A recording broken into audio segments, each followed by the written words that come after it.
Pernah nggak sih kepikiran dengan semua kemudahan transaksi digital sekarang, sebenarnya ada konsekuensi yang jarang banget kita omongin, pengawasan. Coba deh kita berhenti sejenak dan jujur sama diri sendiri. Dengan semua aturan finansial baru di Indonesia, apa uang dan aset yang udah susah payah kita kumpulin ini benar-benar masih 100% di bawah kendali kita? Ini bukan lagi pertanyaan buat para sultan loh, ini pertanyaan buat kita semua. Nah, kali ini kita akan bedah tuntas gimana caranya bangun benteng pertahanan buat aset Anda. Pertanyaan ini bukan buat nakut-nakutin ya, ini realita baru kita. Gini, di satu sisi, niat pemerintah itu baik banget. Memberantas pencucian uang, pendanaan terorisme, demi keamanan kita semua. Nggak ada yang salah sama sekali dengan itu. Tapi, di sisi lain, jaring yang ditebar ini kadang-kadang terlalu lebar. Akibatnya, kita-kita ini, orang biasa yang nggak ngapa-ngapain, bisa ikut kesangkut. Nah, itu dilemanya. Jadi, gimana cara kita menyikapi dunia baru ini? Yuk, kita cari jawabannya bareng-bareng, langkah demi langkah. Oke, biar pembahasan kita runut dan gampang diikuti, saya udah siapin 5 bagian utama. Pertama, kita kenalan dulu sama realita barunya. Gimana sih cara kerjanya pengawasan ini? Kedua, kita mulai bangun pertahanan lapis pertama pakai aset klasik yang udah teruji zaman. Ketiga, kita lihat cara aman buat main di dalam sistem resmi. Keempat, kita tambah lagi lapis perlindungan dari risiko-risiko spesifik negara kita. Dan terakhir, semua itu akan kita racik jadi satu portofolio yang kita sebut anti panik. Siap? Mari kita mulai. Oke, kita masuk ke bagian pertama. Kenapa sih isu ini tiba-tiba jadi penting banget buat semua orang? Simple, karena aturan mainnya udah berubah. Ini bukan lagi cuma soal mereka yang punya aset miliaran. Ini soal siapapun yang transfer uang buat DP rumah, yang terima pembayaran proyek, atau bahkan yang cuma mindahin tabungan dari rekening A ke rekening B milik sendiri. Yuk, kita lihat lebih dalam lagi. Jadi, apa sih yang sebetulnya berubah? Gini deh, bayangin sistem keuangan kita itu kayak jalan raya. Dulu, mungkin polisinya cuma ada di beberapa pos jaga. Nah, sekarang, pemerintah lewat PPATK itu seolah-olah masang CCTV super canggih di setiap lampu merah, setiap persimpangan, bahkan setiap gang kecil. Semua aliran dana sekarang punya plat nomor digital yang bisa dilacak kapan aja. Tujuannya, sekali lagi, mulia banget, nangkep para penjahat di jalan raya itu, kayak pelaku pencucian uang. Ini langkah penting kok, buat keamanan kita semua. Nah, tapi inilah efek samping yang mesti kita waspadai. Masalah utamanya, CCTV ini kan sistem otomatis. Dia itu robot, nggak punya perasaan. Dia cuma baca pola data. Jadi pas Anda jual mobil terus terima transferan gede, atau mindahin semua tabungan ke bank lain karena bunganya lebih bagus, sistem bisa aja salah baca. Dianggapnya itu transaksi mencurigakan. Alarmnya bunyi. Terus apa yang terjadi? Tiba-tiba ATM nggak bisa dipakai, rekening dibekukan, dana Anda disandra sampai Anda bisa buktiin kalau itu uang halal milik Anda. Inilah risiko baru yang kita semua hadapi. Oke, kita udah paham risikonya, sekarang kita nggak akan panik. Kita justru akan bangun pertahanan. Dan pertahanan pertama kita itu dimulai dari fondasi yang paling kokoh, yang udah terbukti ribuan tahun, aset real.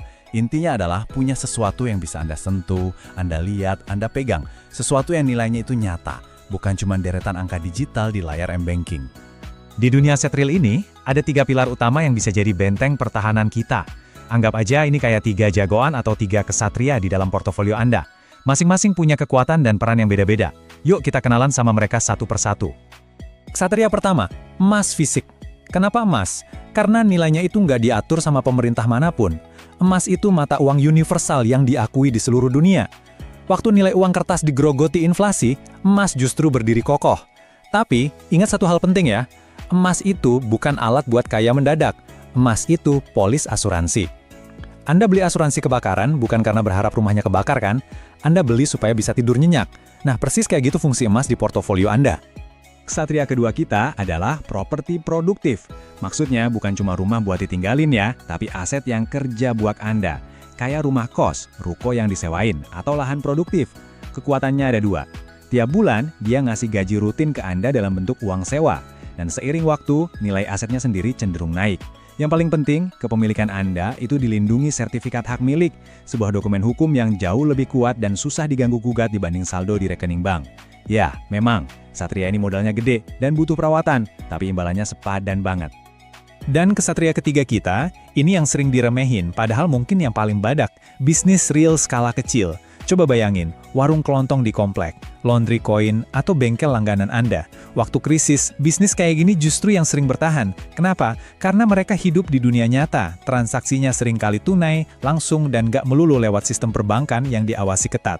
Di sini, Andalah rajanya. Kendali 100% di tangan Anda.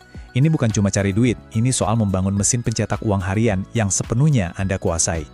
Oke, bangun benteng pakai aset real itu emang kuat, tapi itu bukan satu-satunya cara. Ada juga kekuatan kalau kita bisa pinter-pinter manfaatin sistem yang ada. Mungkin ada dengan Anda yang mikir, aduh ribet aset real, saya maunya yang simple, legal, dan pasti-pasti aja. Nah, di bagian ini kita akan bahas cara menempatkan dana Anda di zona aman di dalam sistem keuangan resmi. Di sini ada 2 pelabuhan aman utama di dalam sistem. Yang pertama, reksadana pasar uang. Anggap aja ini kayak rekening tabungan super canggih. Uang Anda diparkir di tempat paling aman, risikonya hampir nol, dan bisa dicairin kapan aja. Yang kedua, obligasi negara. Ini simpelnya Anda minjamin duit ke pemerintah. Sebagai gantinya, negara kasih Anda bunga tetap yang dijamin 100% oleh negara. Keduanya diawasi ketat sama OJK. Nah, 2 instrumen ini cocok banget buat nyimpan dana darurat atau uang dingin yang mau dipakai dalam waktu dekat. Aman dan tenang. Oke, kita udah bangun benteng di dalam negeri, baik lewat aset real maupun instrumen resmi. Tapi, gimana kalau tiba-tiba ada gempa bumi ekonomi yang guncang satu negara? Nah, disinilah kita butuh lapisan pertahanan berikutnya. Kita mau naik level, dari pertahanan lokal ke pertahanan global. Gimana caranya supaya nasib kekayaan kita nggak 100% tergantung sama kondisi di Indonesia aja? Jawabannya satu kata sakti, diversifikasi. Pasti udah sering banget dengar pepatah ini kan? Tapi dalam konteks kita sekarang, artinya jadi dalam banget. Satu keranjang itu adalah Indonesia. Kalau semua aset Anda, properti, bisnis, rekening, semuanya ada di sini, artinya seluruh kekayaan Anda bergantung pada satu set aturan, satu kondisi ekonomi, dan satu mata uang. Itu risikonya tinggi banget. Dengan menaruh beberapa telur di keranjang-keranjang lain di seluruh dunia, Anda lagi membangun jaring pengaman. Terus caranya gimana? Berita baiknya, zaman sekarang ini gampang banget. Lewat platform resmi yang ada di Indonesia, Anda bisa beli saham perusahaan raksasa global. Atau beli ETF, itu kayak satu keranjang yang isinya udah ratusan saham dari seluruh dunia. Ini cara paling gampang buat punya secuil ekonomi global. Bahkan aset kripto, tapi ingat ya, jika dan hanya jika dibeli lewat platform resmi yang terdaftar dan diawasi Bapepti, bisa juga jadi aset yang nggak terikat sama negara manapun. Tujuannya di sini bukan buat spekulasi liar, tapi buat punya aset yang paspornya beda-beda, sebagai penyeimbang risiko lokal. Baik, kita udah kumpulin semua potongan puzzle-nya, ada emas, properti, bisnis, obligasi, sama aset global. Nah, sekarang kita sampai di bagian paling penting, bagian finalnya. Kita akan satukan semua kepingan itu jadi sebuah mahakarya. Sebuah portofolio yang dirancang bukan cuma buat tumbuh, tapi yang paling penting, buat bertahan dari badai apapun. Coba lihat ini. Bukan sekedar daftar aset, tapi sebagai sebuah tim sepak bola impian. Setiap pemain punya posisi dan tugasnya masing-masing. Emas itu kiper yang tangguh, dia jaga gawang dari serangan inflasi. Properti dan bisnis itu striker andalan, tugasnya nyetak gol terus-terusan dalam bentuk arus kas. Instrumen resmi kayak obligasi itu gelandang bertahan. Dia jaga stabilitas di tengah lapangan. Dan aset internasional itu pemain sayap yang lincah. Dia buka permainan dan melindungi kita dari serangan yang terpusat di satu titik. Kuncinya, mereka main sebagai satu tim yang solid. Nah, ini kira-kira contoh visualnya. Tapi perlu diingat, persentase ini bukan aturan baku ya, jangan ditelan mentah-mentah. Alokasi setiap orang pasti beda-beda. Anak muda yang masih agresif mungkin porsi bisnis dan aset globalnya lebih besar. Sebaliknya, orang yang mau pensiun mungkin akan perbesar porsi obligasi dan properti yang ngasih uang sewa. Tapi prinsip dasarnya sama, diversifikasi itu kuncinya. Portofolio Anda harus seimbang, kayak meja yang punya banyak kaki biar kokoh dan gak gampang goyang. Dan inilah inti dari semua obrolan kita. Selama ini kita mungkin terlalu fokus sama serangan. Gimana caranya cari duit lebih banyak, gimana caranya imbal hasil lebih tinggi. Tapi di era baru ini, pertahanan itu jadi sama pentingnya. Percuma kan kita cetak banyak gol kalau gawang kita kebobolan terus-menerus. Membangun benteng pertahanan finansial itu bukan lagi pilihan, tapi udah jadi keharusan. Jadi, saya mau tutup pembahasan ini dengan satu pertanyaan buat Anda renungkan.